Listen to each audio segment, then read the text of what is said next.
Hi, I've been spending a lot of time lately looking at data. I've got quite fascinated by it, especially when we've got all these machines connected to the internet, the ability to take statistics, all kinds of powerful software for analysing it.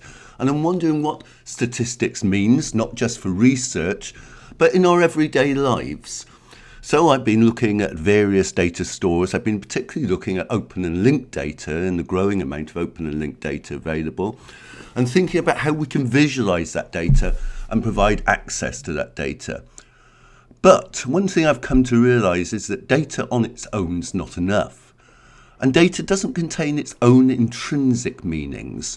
Data has meanings when it's connected to people and connected to actions. So we need to be able to talk about data. And so that's what this new column is going to be. It's called Talking About Data. And I'm going to try and do it weekly. I'm going to present some data sources, some perhaps simple, perhaps more complex visualizations, and talk about what it means. And a lot of the work I've been doing, in the context for the work I've been doing, has been under the European Framework's Mature IP project.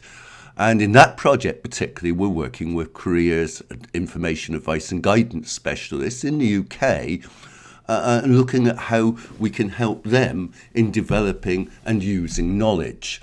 So my first set of data actually is taken from the careers field, and I've just got 4 small graphs for you, but I thought they were quite interesting. The data actually comes from wave 6 of the longitudinal study of young people in England. And that's a big study, but I've just picked up some small data sources there about how people get careers, young people get careers information and guidance. And the first bar chart I'm showing you is sources of careers information, advice and guidance. I must say that quite surprised me. Biggest source by far is from friends and relatives, followed from teachers, with a relatively smaller number getting their information from the Connections service, and Connections is the official advice and information service running in each local area of careers specialists. But what does that mean? Well, traditionally, young people have tended to follow the careers of their parents. And my feeling is that if friends and relatives are the main source of information, there will be obviously an inbuilt class bias to that, a tendency to follow the careers followed by your parents, followed by your friends, and will replicate existing social stratification from that. And I must say I'm rather surprised at the smaller number who said their source of information was the Connection service. These aren't exclusive categories, of course. People can be following 2 or all 3 of them as their sources of information and guidance. But the next pie chart is exclusive. Young people are asked their most useful source of careers information, advice and guidance in making decisions. And I guess that making decisions is pretty critical. But once more, 57% of them said friends and relatives their most useful source. 30% said teachers. And 12.5%, only 12.5% said the career service. And once more, that does suggest to me that we're replicating existing structures.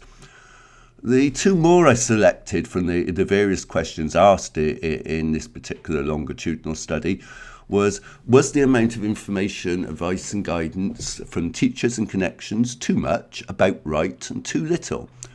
Well, 75% of them, 3/4, said it's about right. Very few said it was too much. Quite significant, 20% said it's too little. But I guess one of the issues for me in that question is, how do you know if it's too much or too little? Okay, you could say, I couldn't get any information. I really couldn't find it out. But really, if you've got nothing to compare it with, you're not going to know if it's too much or too little. And similarly with the last question, was that information you received about your future careers from teachers or the Connections service suitable to your needs?